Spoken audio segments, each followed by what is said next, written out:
In the Twin Cities and the surrounding metro area, 30,000 people start their commute riding light rail instead of driving to work.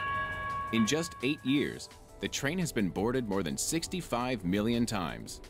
Currently, the Hiawatha line accounts for 12% of total riders on the Metro Transit system. The Hiawatha line ranks number 16 in the nation in ridership, even though other light rail lines began operating years before, and daily commuter ridership continues to grow. Metropolitan Council Chair Susan Haig says it has been a bigger success than anyone could have hoped for. The Hiawatha line was the first line. It really gave people the idea of what light rail transit can be for this region.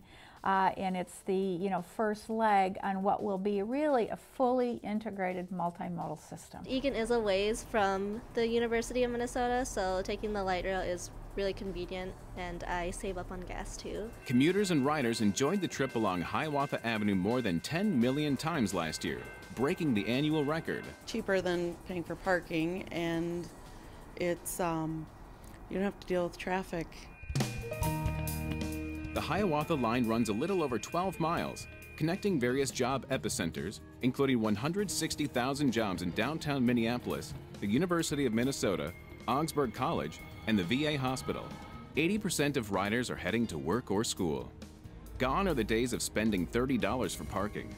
Whether you want to head downtown to see the Vikings or Twins, or take in a seasonal event like the Holidazzle Parade, the train will get you there. Travelers don't even have to worry about their ride to the airport. They can take the train and go right into the terminals. Even if you find yourself at the wrong terminal, there is no need for panic. In 2 minutes, the light rail will take you to the right location. Or maybe you have time to kill until your flight. The nation's biggest mall is only a 10-minute ride away. MOA spokesperson Dan Jasper says having a light rail station at the mall has been a very good business decision. Light rail's been a very good addition, and the possibilities are endless, to be honest. Transit is so vital to our community. It's been beneficial to Mall of America. I think it's been beneficial to our entire region, and as it continues to grow, it's just going to make the entire region stronger. It was a cold December day. I was there. Bloomington Mayor Gene Winstead remembers December 4th, 2004, the day light rail opened for service. Since then, light rail has brought at least $200 million in new investments to the city of Bloomington.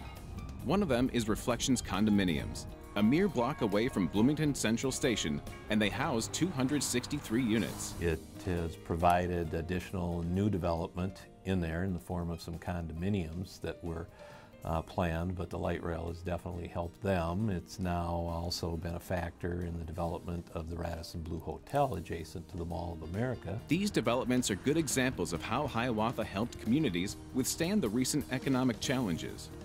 The University of Minnesota found that single-family homes near the line sold for 4.2% more than homes in the surrounding neighborhood. What we're looking at is the time frame of the last 8 years has been just difficult for development. So candidly, any development is positive. The mayor says his city is forecasting that in the next 20 years, there will be 1,800 new residential units and 14,000 new jobs. It's the reason that I think you're going to see this area of our metropolitan area develop earlier than others probably, and in fact it's got this great amenity of light rail services.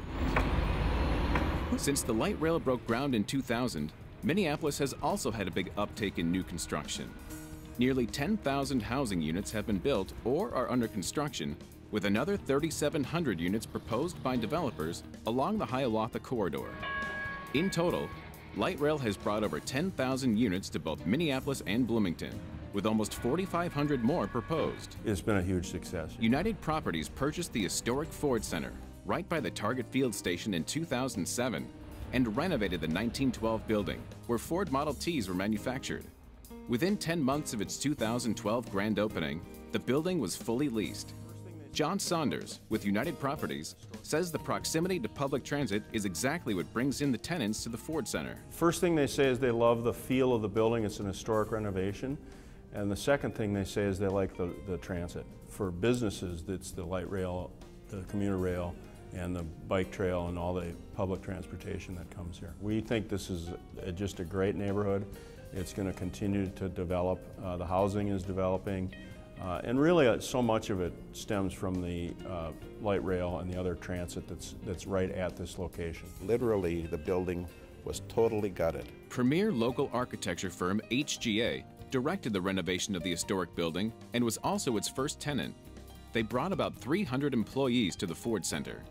As HGA's COO Steve Fiscum says, having easy access to mass transit is very important to his company. As architects, we're concerned about our carbon footprint, we're concerned about sustainability, and part of our carbon footprint relates to how we get to work. HGA was familiar with the area and witnessed a dramatic change in the neighborhood since the LRT. The change is in sync with younger generations. I think that particularly the younger generations who have a significant commitment to the city and sustainability, this type of a location and a building of this age and a repurposed building really fits with some of their philosophy. The area will also be infused with additional energy when the interchange, a major multimodal transportation hub and community gathering space, opens in 2014. The interchange integrates all forms of transit with iconic indoor and outdoor spaces that appeal to passengers, residents, employees, and visitors. The vision that we've had for this region is to create a modern network of LRT lines that will serve businesses and residents. We're creating that today. Central will join Hiawatha and open in 2014. Southwest will follow on the heels of that with then Bottineau and Gateway.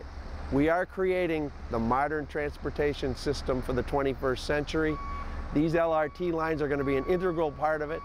They're going to move people, they're going to give businesses access to the workers that they need, and they're going to foster development. It's a very competitive world in which we're operating. This Twin Cities needs to be competitive. This investment in LRT will help make us competitive in the 21st century.